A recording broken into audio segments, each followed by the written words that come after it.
Hello everyone, my self Pulkit Sharma, I am the final year MBBS student.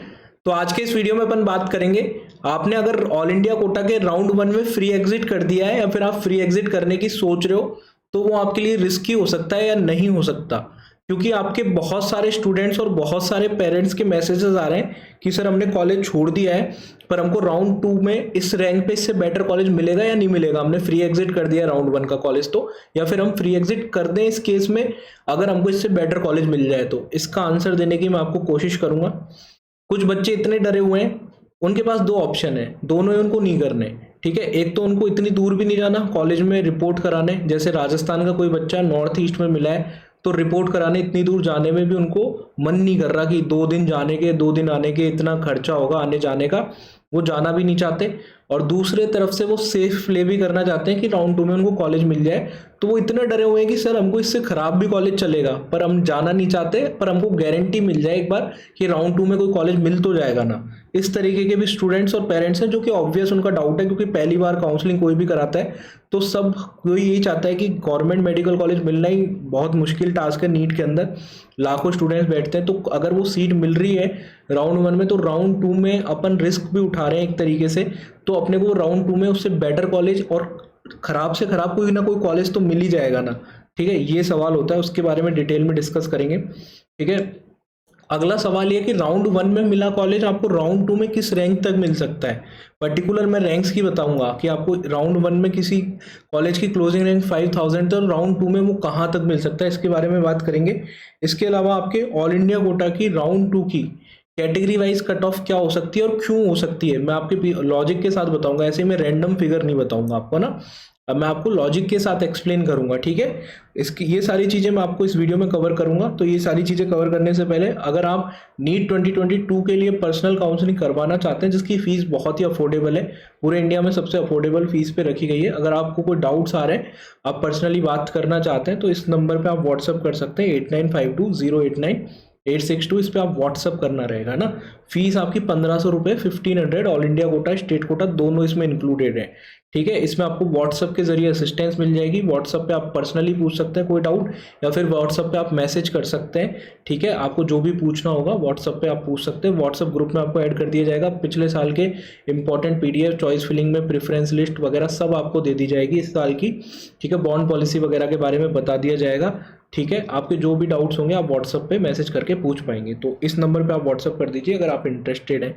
ठीक है, इस number पे आप व्हाट्सअप कर दीजिए। ठीक है, अब आते हैं अपन एक एक करके आपके सारे डाउट्स पे, और लास्ट में मैं आपको 2022 में आपके राउंड टू की कैटेगरी वाइज कट ऑफ क्या रह सकती है ऑल इंडिया कोटा की, ये भी बात कर लेंगे। राउंड वन में आप फ्री एग्जिट करते हो तो वो रिस्की होगा या नहीं होगा, इसके बारे में बात कर देता हूँ। तो देखो, सिंपल सी चीज़ मैं आपको बता देता हूँ। मैं आपको पिछले साल का डाटा बताता हूँ। पिछले साल में आपकी 14,000 के अंदर क्लोज हो गया था जनरल कैटेगरी। ठीक है, आपके 14,000 के अंदर जनरल कैटेगरी का क्लोज हो गया था। राउंड वन का कट ऑफ 13,900 के आसपास था, और राउंड टू में वो आपका गया था 17,600। ठीक है, तो आप डिफरेंस देख पा रहे हो, लगभग 3,500 से ज़्यादा का डिफरेंस है। ठीक है, तो ये डिफरेंस इसलिए होता है क्योंकि आपके जो राउंड वन में जो सीट लेते हैं बच्चे, ज़्यादातर बच्चे वहाँ पे फ्री एग्जिट करते हैं। फ्री एग्जिट क्यों करते हैं? क्योंकि या तो वो अपने स्टेट की काउंसलिंग का वेट कर रहे होते हैं, ठीक है, या फिर उनको डिजायर्ड कॉलेज नहीं मिलता, उनको वहाँ पे जाने में बहुत दिक्कत होती है आने जाने में, और उनको पता होता है राउंड टू में तो कॉलेज चेंज होना ही है ऑल इंडिया कोटा में, या फिर उनके स्टेट के फर्स्ट राउंड से अगर कॉलेज मिल जाएगा उनको तो वापस वो जाएंगे डॉक्यूमेंट्स निकलवाने जिस कॉलेज में जमा करा के आएंगे अभी ऑल इंडिया कोटा के राउंड वन में। तो काफ़ी ज़्यादा सीटें, 60 से 70% सीटें आपकी खाली रहती हैं। ठीक है, आपके राउंड वन के बाद में ज़्यादातर सीटें आपकी वैकेंट हो जाती है। टॉप के मेडिकल कॉलेजों में सीटें खाली होने की संभावनाएं कम होती हैं, और यदि खाली भी होती हैं तो कम सीटें खाली होती हैं। जैसे मैं बात करूं, किसी को एम्स दिल्ली मिला तो क्यों छोड़ेगा वो सीट? ठीक है, सिंपल सी बात है। पर अगर किसी को नॉर्थ ईस्ट का नॉर्मल सा कॉलेज मिल गया, लास्ट का कॉलेज मिल गया, तो वो तो छोड़ेगा, ज़्यादा चांस है वो छोड़ेगा। ठीक है, तो ये डिपेंड करता है कौन सा कॉलेज में कितनी सीटें खाली आएंगी। ठीक है, तो अगर आपको टॉप के मेडिकल कॉलेज मिले, जैसे मैंने आपको पहले भी बताया था, अगर आपको टॉप के मेडिकल कॉलेज, अपने स्टेट का टॉप का मेडिकल कॉलेज मिला है, या स्टेट के अंदर तो कोई सा भी कॉलेज मिल गया, तो रिपोर्टिंग करने में कोई नुकसान नहीं है। स्टेट में तो आपको ज़्यादा ट्रैवल भी नहीं करना पड़ेगा, ज़्यादा आपको एक्सपेंस भी नहीं आएगा। स्टेट में रिपोर्ट करा दो। ऑल इंडिया कोटा से के बाद में स्टेट से अगर बेटर कॉलेज मिल जाता है आपको, ठीक है, तो बेटर कॉलेज में डॉक्यूमेंट्स ले जाना, ठीक है, मैं आपको ये चीज़ बता रहा हूँ। और स्टेट में भी आप रिजाइन कर सकते हो, मतलब ऑल इंडिया कोटा की स्टेट में मिली सीट रिजाइन भी कर सकते हो, क्योंकि ज़्यादा चांस होते हैं कि आपको स्टेट कोटा के राउंड 1 से ही बेटर मिलेगा जो आपको ऑल इंडिया कोटा के राउंड 1 से मिला है, ठीक है। पर आपके टॉप के इंस्टीट्यूट जो सेंट्रल इंस्टीट्यूट अगर आपको मिले हैं स्पेशली, तो आप उनमें डॉक्यूमेंट सबमिशन जरूर से जरूर करा दीजिए। किसी बच्चे ने सोच रखा है मुझे एम्स ही लेना है, तो वो एम्स में डॉक्यूमेंट सबमिशन करा के आ जाए, फिर अपग्रेड करा ले, उसे बेटर एम्स मिल जाएगा, ठीक है। दिल्ली के कोई भी कॉलेज मिला है, बहुत ही फॉर्चुनेट हो आप, दिल्ली का कोई कॉलेज मिला है अगर आपको, तो दिल्ली में डॉक्यूमेंट सबमिशन करा लीजिए। टॉप कॉलेज हैं दिल्ली के सारे, आपका वीएमएमसी हो, मौलाना आजाद हो, लेडी हार्डिंग हो, सारे आपके टॉप मेडिकल कॉलेज हैं। बाकी के सारे कॉलेजेस भी आपके टॉप के कॉलेज हैं, तो दिल्ली में जरूर से कराइए।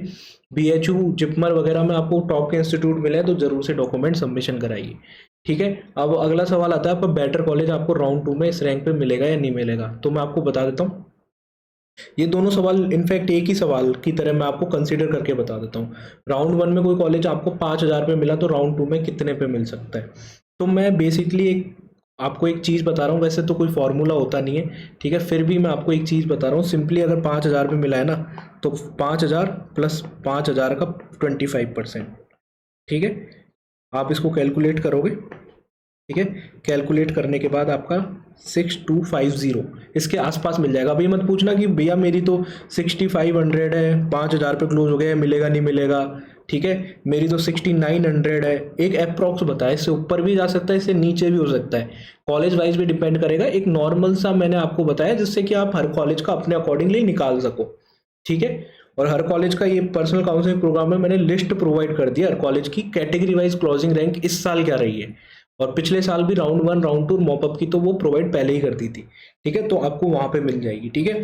तो आपको ये अब 25% के आसपास इंक्रीमेंट आप देखने को मिल सकता है हर कॉलेज की कट ऑफ पे।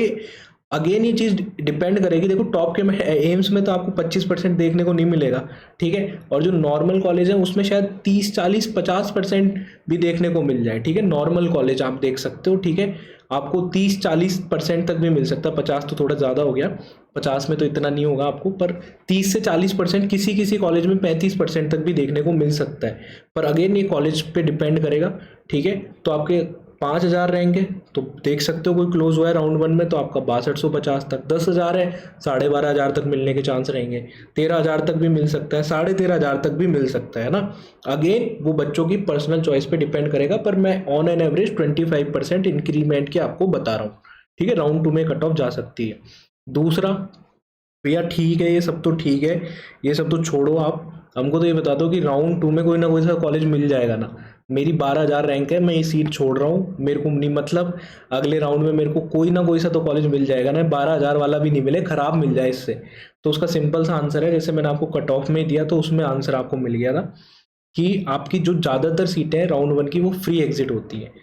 अभी आपके देख रहे होंगे स्टेट के रजिस्ट्रेशन शुरू हो रहे हैं, स्टेट की मेरिट लिस्ट वगैरह आ रही है, ठीक है, स्टेट में अब अलॉटमेंट वगैरह होंगे, तो आपके ज़्यादातर बच्चे जिन्होंने, कुछ बच्चों ने डॉक्यूमेंट सबमिशन भी करा दिया होगा, वो ऑल इंडिया कोटा से डॉक्यूमेंट लाएंगे, स्टेट में जमा कराएंगे, वो सीटें खाली करेंगे, ठीक है। इसके अलावा कुछ बच्चों ने तो ऑलरेडी फ्री एग्जिट ले ही लिया है, ठीक है। टेलीग्राम पे चैनल पे मैंने पोल कराया था, वहाँ पे काफ़ी सारे स्टूडेंट हैं, 4,500 से ऊपर बच्चे हैं, ठीक है। वहाँ पे पोल करा के पूछा था मैंने कि आपको राउंड 1 के रिजल्ट के बाद आपका क्या सिनेरियो है ना, तो ज़्यादातर बच्चों को तो राउंड 1 में कॉलेज नहीं मिला था, क्योंकि उन्होंने चॉइस ज़्यादा नहीं फिल करी थी या फिर उनकी रैंक उस रेंज में नहीं थी। पर दो ऑप्शन अगर मैं बताऊं, फ्री एग्जिट या अपग्रेडेशन, तो ज़्यादातर बच्चों ने और काफ़ी ज़्यादा बच्चों ने आपके फ्री एग्जिट को चूज करा था, मतलब ज़्यादातर बच्चे फ्री एग्जिट ही कर रहे हैं और हर साल ऐसा ही होता है, ठीक है।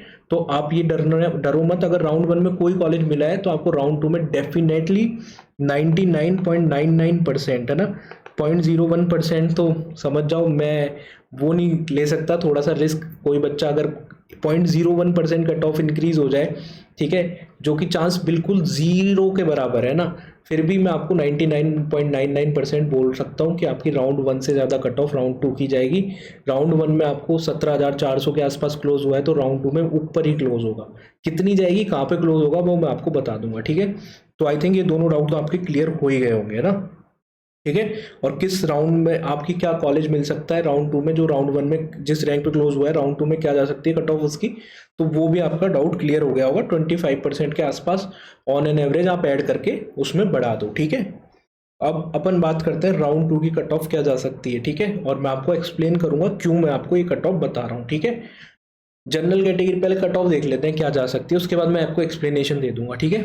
जनरल कैटेगरी की 21 से लेकर 22,000 के बीच में आपकी राउंड 2 की कट ऑफ जा सकती है। ओबीसी की आपकी कट ऑफ जा सकती है 21,500 से 22,500 के बीच में। ईडब्ल्यूएस की 22 से 23,000 के बीच में जा सकती है। एससी की 1,04,000 से 1,08,000 और एसटी कैटेगरी 1,30,000 से 1,32,000। अब मैं आपको पहले भी एक्सप्लेनेशन दे चुका हूँ इसकी, पर अभी मैं वापस से एक्सप्लेनेशन और डिटेल एक्सप्लेनेशन दे देता हूँ, ठीक है। पिछले बार आपकी जनरल की राउंड 1 की जैसे मैंने बताया 13,900 के आसपास खत्म हो गया था राउंड 1।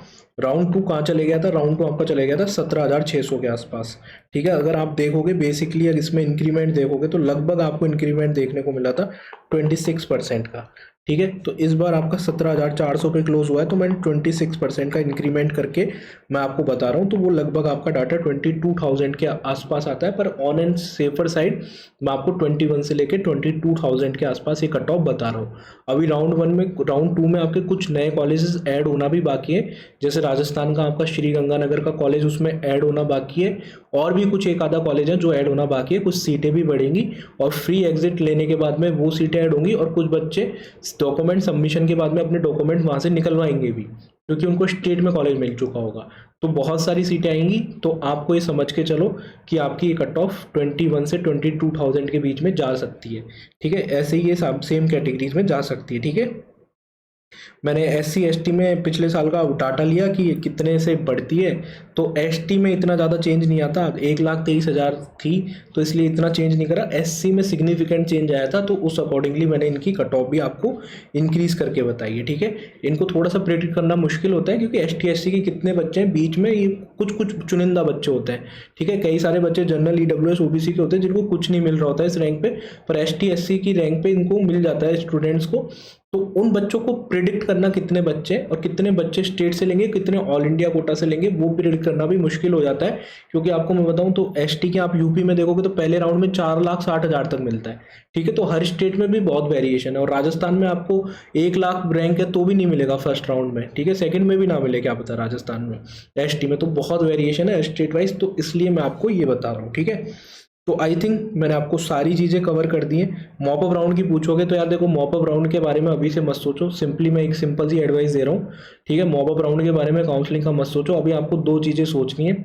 अपने स्टेट के फर्स्ट राउंड का सोचना है, ऑल इंडिया कोटा के सेकेंड राउंड का सोचना है। मॉपअप राउंड के बारे में मैं आपको बताऊँ तो वो थोड़ा सा अजीब ही राउंड है, सिंपली अगर मैं बताऊँ, क्योंकि उस वाले राउंड में आपको देखो पहले तो हिम्मत चाहिए, हर कोई सीट वो छोड़ नहीं सकता कि आपको स्टेट के दोनों राउंड छोड़ दिए, ऑल इंडिया कोटा के दोनों राउंड छोड़ दिए। आज के दिन आपके पास कुछ नहीं है, चाहे आपकी रैंक कितनी अच्छी हो, ठीक है। एक तो हिम्मत चाहिए होती है, गट्स चाहिए होते हैं, ठीक है। दूसरी चीज, एक प्रॉपर आप ये चाहते हो कि आपको कोई अश्योरेंस दे ही दे कि मिल ही जाएगा मिल ही जाएगा। अगर इस तरह की अश्योरेंस कोई दे सकता, ठीक है, अपने को मेरे को पता होता है, जैसे मैंने आपको यहाँ पे यूज करा 99.99%, 0.01% क्यों छोड़ा, क्योंकि मैं तो सब कुछ परफेक्ट बताऊं, सब कुछ सही हो हर केस में, वो तो हमेशा पॉसिबल नहीं हो सकता। अंदर से आपको पता है मॉपअप राउंड की cut off all India quota की सेकंड राउंड से ऊपर जाती है, 99% ऐसा होता है, 2 साल से ऐसा हो रहा है, और ऐसा होने के चांस ज़्यादा है, ठीक है। क्योंकि 22,000 तक के बच्चे सारे सेटल डाउन हो जाते हैं स्टेट ऑल इंडिया कोटा में, ठीक है। पर फिर भी 1% चांस तो आपको खुद के पर्सनल रिस्क पे लेना पड़ता है, ठीक है। इसलिए कोई भी बच्चा पूछता है कि मैं इस पे मॉपअप में चले जाऊं तो ऑल इंडिया कोटा के सेकंड राउंड में रहूं, तो मैं उसको यही आंसर देता हूँ। सारी चीज़ें मैं एक्सप्लेन कर सकता हूँ, बट फाइनल डिसीजन देखो आपका होएगा, और वो फाइनल डिसीजन के लिए आप टाइम लो, आराम से टाइम लो, कोई दिक्कत की बात नहीं है। अभी आपको ऑल इंडिया कोटा का सेकंड राउंड है, उसमें अच्छे से काउंसलिंग कराओ। स्टेट कोटा का आपका फर्स्ट राउंड आ रहा है, उसमें अच्छे से काउंसलिंग कराओ। स्टेट कोटा के सेकंड राउंड के बाद में आपको डिसीजन लेना पड़ता है, ठीक है। स्टेट कोटा के सेकंड राउंड में भी कुछ नहीं मिल रहा, फिर आप जा सकते हो मॉपअप राउंड में, ठीक है। अभी ऑल इंडिया कोटा के सेकंड राउंड और स्टेट के फर्स्ट राउंड पे फोकस करो। बाकी आपके स्ट्रे वैकेंसी राउंड और ये आपके किस्मत के राउंड होते हैं। ये जिस बच्चे की किस्मत होती है उसको अच्छे कॉलेज मिल जाते हैं, ठीक है। कुछ बच्चे ऐसे होते हैं जिनको कुछ नहीं मिल रहा होता है, उनके पास ऑप्शन ही नहीं होता, और कुछ तो एक ही ऑप्शन होता है मॉपअप वगैरह में जाने का, तो वो उन बच्चों को मॉपअप के थ्रू कॉलेज मिल जाता है। कुछ बच्चे ऐसे होते हैं कि उनको कॉलेज तो मिल रहा होता है पर उनको बेटर कॉलेज चाहिए होता है, उनके अंदर गट्स ज़्यादा होते हैं, या फिर उनको रिस्क टेकिंग एबिलिटी ज़्यादा होती है, तो रिवॉर्ड की फॉर्म में बेटर कॉलेज मिल जाता है, ठीक है। हर कोई बच्चा वो रिस्क नहीं ले पाता, नहीं ले सकता, इसी वजह से आपको मॉपअप राउंड में अच्छे कॉलेज पीछे की रैंक पे मिलते हैं। अगर आप सारे जो वीडियो देख रहे हो सारे बच्चे रुक जाओगे मॉप अप राउंड के लिए, तो आप खुद ही देख लो किसी ना किसी बच्चे के साथ तो ऐसा होगा कि उसको सेकेंड राउंड में मिली हुई सीट नहीं मिल रही होगी वापस। ठीक है, तो अगेन ये चीज़ इस चीज़ पे डिपेंड करती है।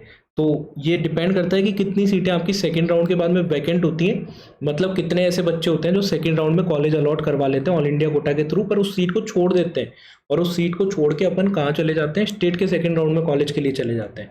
तो वो सारी सीटें मॉपअप में हो जाती हैं। तो जितनी ज़्यादा वो सीटें आएंगी उतना पीछे तक मॉपअप में मिलने की संभावना रहेगी। कितनी सीटें आएंगी अपने को तो बाद में पता लगेगा जब तक सीट मैट्रिक्स आएगा मॉपअप का, तब तक तो आपकी लास्ट डेट डॉक्यूमेंट सबमिशन की जा चुकी होगी स्टेट और ऑल इंडिया कोटा की।